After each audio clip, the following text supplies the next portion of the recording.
Hi again guys, and welcome to the 99th episode of B-Road Ballers on Gran Turismo 6, and in this particular pick we're kind of having, in effect, a mini rivals match, because there are certain rivals matches which aren't really justified. They're not cars that people care enough about to make an entire rivals episode for, whereas in the smaller series, that's kind of the point, to sift through each vehicle in each category to find ones which are hidden gems, ones which maybe you could give a miss, or ones which may be obviously good and turn out to be great as well. This one though is a two-parter. We're going to feature two different vehicles which are very similar. They have the same underpinnings, the Toyota Voltz and the Pontiac Vibe. They're kind of soft roaders, if you will. They're technically trying to be off-roaders in their appearance, but they're not. They're front-engine, front-wheel drive. They're basically just beefier-looking versions of hatchbacks. They're not 4x4s, they're not SUVs by any means. So, what are the differences between the two? And which one is better? Well, interestingly, this is not the first time that we've pitted a Pontiac against another version of essentially the same thing, because of course we've covered the Pontiac GTO against the Holden Monaro. And the interesting thing there is that even though the Pontiac has vastly superior numbers, especially in terms of power, it's not that much quicker, either in a straight line or around the track. So will that happen again here? Because of course they're not up against Holden, they're up against Toyota. So, what do you get with each vehicle? Well, first of all, the Toyota. It's just under 18,000 credits. The engine is just like the Pontiac, a 1.8 turbo. It's front engine, front wheel drive, and you're putting out less power, but interestingly, more torque in this car. This car has 326 horsepower, but 245 foot-pounds of torque. It's also heavier than the Pontiac, but only by 6 kilos, so it's a pretty negligible difference, really, at 1,047, which, incidentally, is very good, certainly lighter than it looks, and consequently the horsepower per tonne sits at a pretty decent 311, which is good. As I said, that is pretty decent for a sleeper hatch. It's certainly not a hot hatch by any means, so it could potentially be a good sleeper car, especially when you factor in that this car, even in that fully tuned form which you can see here, only sits at 473 pp. Now, to put that into perspective, to get, for instance, a DC2 Integra Type R to be at that same kind of level, say around 475 pp, you're not going to be running anywhere near that kind of power. Now, the Integra could be around 900 kilos. So a lot less, around 150 kilos less than this one, but an Integra will also be running about 240-ish horsepower, whereas this one has 326. Plus, as you can see in the video, you can quite easily get this car over 160 miles per hour. That's pretty good, it has to be said. In fact, it's very good for such a low PP level, certainly quicker than I would have personally assumed it could go. What about handling?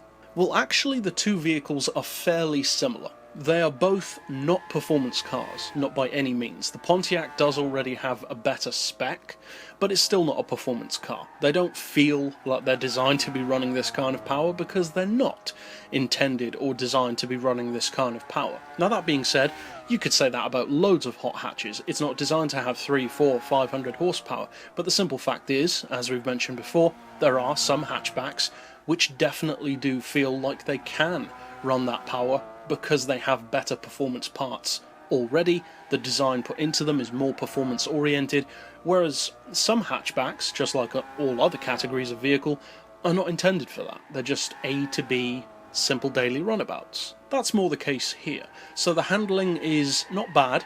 I would equate it to something like the Toyota Will, which has amazing specs, but doesn't necessarily have amazing performance. I would say this car has better straight line performance than that one, but the handling is similar.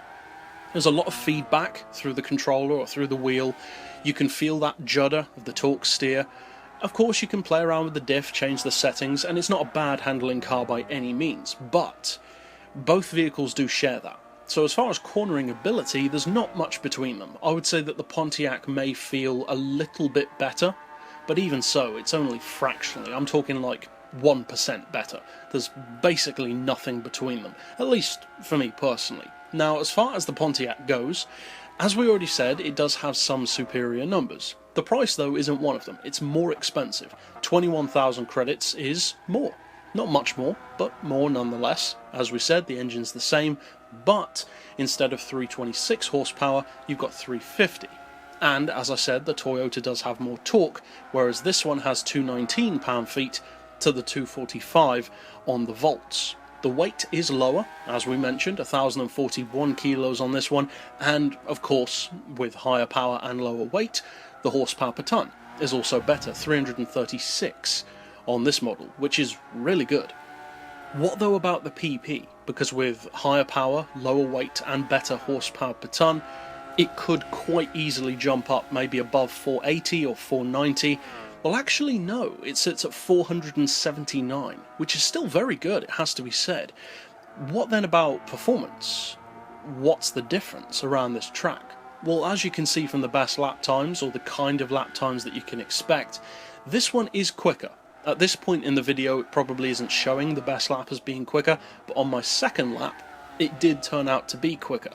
Not by much though, it's only like 0.6 of a second of an advantage. So overall, I would say that either of these vehicles basically accomplish the same thing.